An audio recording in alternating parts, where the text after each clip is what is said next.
Well everyone, I've got a huge announcement. I'm back recording videos about VeVe.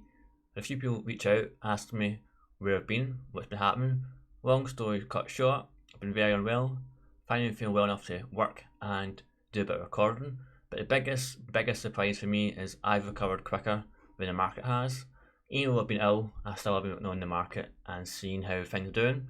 And like everyone, I'm a bit disappointed to see how much value has been lost in the market over the past few weeks and months.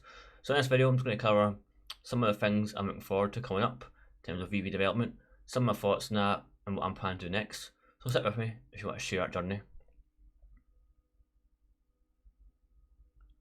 Yeah, so just check my notes here. So a couple of things for me, still waiting on KYC, know your customer. Still looking for the MTL to cash out, the money transfer license, and still waiting for the ability to kind of cash in using crypto to buy either collectibles, comics, or to buy ECOMI or gems to then use to buy collectibles and comics. So it's been really disappointing watching things progress or not progress as the case is. Like I said in my last video before becoming unwell, I didn't expect MTL, know your customer, etc. to be here until summer. VeVe are still saying the end of Q2. So obviously we're just in the start of Q2 of April. So April, May, June. So the latest they're saying is June of this year, 2022. I think that's reasonable. I think that kind of fits in the summer timeline, but I wouldn't be surprised if that gets delayed even more and pushed back into July or August, just because of all the technical and legal challenges involved with implementing KYC and MTL across many different countries. If they had done a phased rollout, perhaps then it would have been a bit simpler, straightforward. But I understand why we want to give everyone the equal opportunity to cash out at the same time, and so want to go for being there across the whole country, across the whole world. The next thing I'm looking forward to is MCP. We should still be collecting points in the background based on our activities on the app and collectibles and comics we own, but at the moment we're still waiting for that program to go live and to be actually out there and for people to use.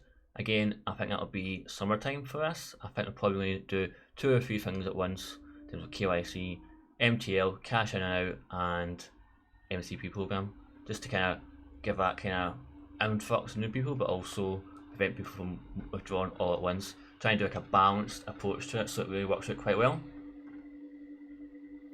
And for me, obviously we all know the market's down. One of the things I think is contribute beyond the fact of all these delays and promises of cashing out but haven't yet to materialise for most people, I also think the selling of gems is having an impact. For those that don't know, some people out there sell and buy gems for less than the dollar price. So if you're in America, 100 gems cost $100 if you're buying through the app, but people can buy gems for as little as 0.5 or $50 for 100 gems. That seems all well and good, but the problem that can lead to is the undervaluing of gems and therefore the collectibles and comics. So when you see a collectible listed for 100 gems in the marketplace, actually depending on how people get their gems, that might only be worth $50 if people buy 100 gems for $50.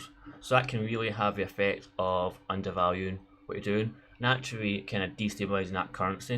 You know, if I told you someone was selling $100 worth of Bitcoin for $50 and it was open to anyone who had the money to kind of buy that and do that, very quickly a lot of people jump in and do that, then soon after you've noticed the value of Bitcoin go down and down and down. I think part of the reason why we're seeing the collectibles go down here is a lot of the bot activity accounts are selling gems as cheap as possible to get out as soon as they can.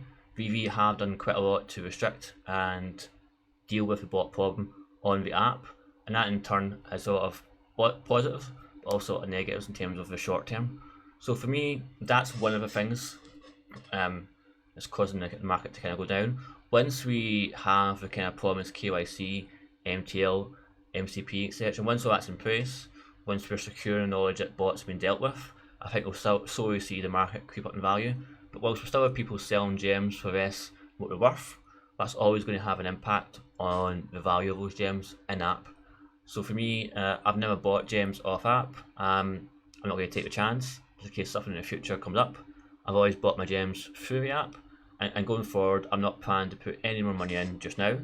And the main reason for this, I'm not putting any more money in until I know I can get my money back out, until the market recovers. So that doesn't mean I'm not going to be buying things with the gems I've got or selling during this period of time. There's a couple of things I've got that I don't really want to hold on to long term, but I'm happy to kind of sell, even if it's just for a small profit over what I paid. Most of my collection now is things I'm holding for the very long term. By long term, I mean a year plus from now. So I'm definitely holding for the future. Not wanting to kind of sell anything really just now. And my plan is to kind of watch the market, watch the upcoming drops, but really I'm keen to kind of figure out more with VeVe's long-term strategy, what our plan is for going forward beyond the Q2. They've announced things like games, etc. But I'd rather we focus on achieving the things we've already agreed to achieve before I start talking about the next thing after this. All well and good, looking forward to it, but I'm much rather looking forward to being able to cash out this week, next week, week after, rather than wait until June, July. We're also always working on these things in the background here. So to kind of recap, I'm back. I'll probably trying to make at least 2 videos a week. I'm not back to 100% just yet, but I'm trying to make 2 videos a week. That's obviously been the first one. In terms of VeVe, I won't be picking anything up immediately. I'm going to kind of hold and not put any more cash into the app, but I do see something going in terms of new drop that I'm interested in. There's a couple of things I'm willing to part with and pick up anything new that comes from those drops. Again, the market is the market. It's going to be this way for a while going forward. I think at least in the next 6 to 7 months. All really depends on what happens with cash in with crypto and cash out with MTL and MCP programs that are coming up. So if you have enjoyed this video, you can check out this video here. I'm sure you like it. If not, you can check and subscribe to my channel here. Every person that subscribes really does help my channel and helps promote it to other people. So thank you, and I'll see you in the next video.